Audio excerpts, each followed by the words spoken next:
Hola muchachos, welcome to the Visio. So today, we are going to be talking about some things that I wish I knew when I started calisthenics.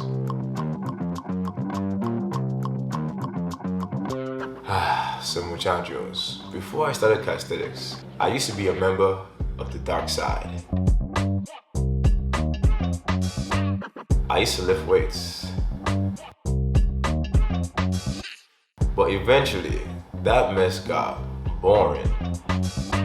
And also, around that time, I started to become a little bit more curious about calisthenics. But I was not 100% convinced if it could help me reach my ultimate goal of getting more matches on Tinder. Yet, even though I did have my doubts, I decided to give it a try. And in this video, I'm going to share some things that I learned when I started my new journey. So, the first thing that really shocked me about calisthenics was the fact that there were so many different types. We had playground calisthenics, which is very popular in New York. Freestyle, for my muchachos that like to show off. Statics. Pole dancing, which seemed like a pretty fun way to get in shape and also make some extra cash. But for me personally, I gravitated more towards gymnastic style of training because when I looked at the physiques of elite male gymnasts, I gotta admit, I was admiring. Plus, the exercises that they use in the training look so freaking cool. But I also quickly learned that before you can do any of those advanced moves, you need to master the basics.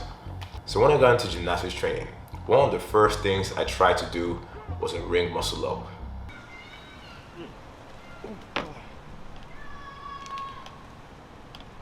Yet, no matter how hard I tried, Damn it!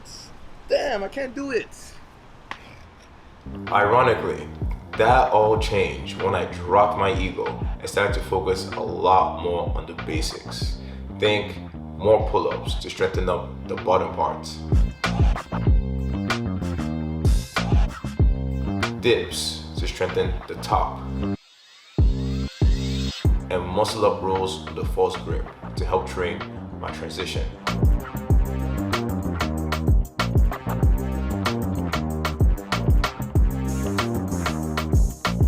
Now I gotta admit, using those moves was not very exciting, but it did give me a very good foundation to finally be able to do a ring muscle up.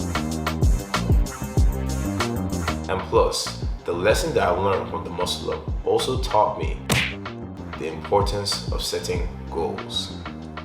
So one of the things that drew me into calisthenics was the fact that there's so many different exercises and variations, hence making it very hard for you to get bored with your training. But unfortunately, this can also be a very big disadvantage because there's something called the paradox of choice, meaning the more options you have, the less actions you tend to take.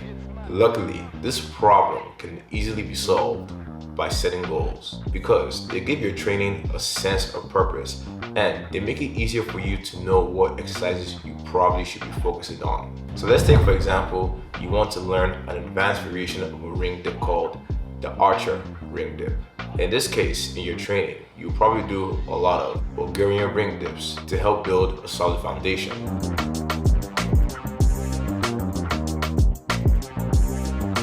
Assisted iron cross pullouts to help develop your straight arm strength as well as mobility. Archer push-ups to develop your one-arm pushing strength.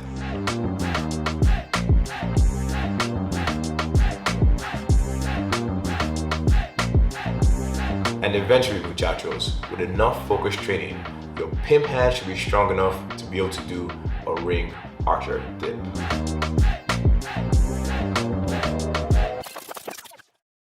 So you see, having goals can help bring order to chaos.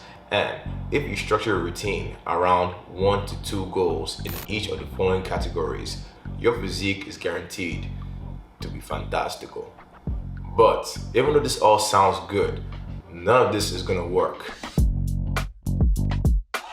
if you don't put it on paper. Now, this may seem like a very simple hack, but it is crazy how often it is overlooked, because one of the most important things when it comes to building muscle is consistent progress over time. And by tracking your workouts, you're going to force yourself to stay accountable and strive for measurable progress in terms of more reps, more volume,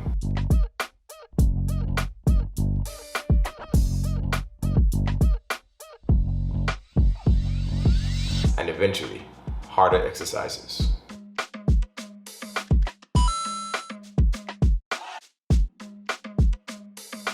Plus, when you track your workouts, it helps immensely with motivation, because you get to see all the small wins you're making in each session, which will also help you build your confidence and later down the line help you get even bigger wins.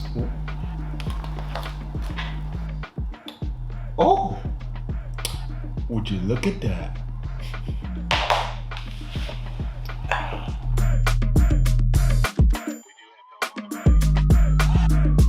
So even though I was very skeptical at first, I learned that the principles that make you successful when you do weightlifting are almost the exact same when it comes to calisthenics.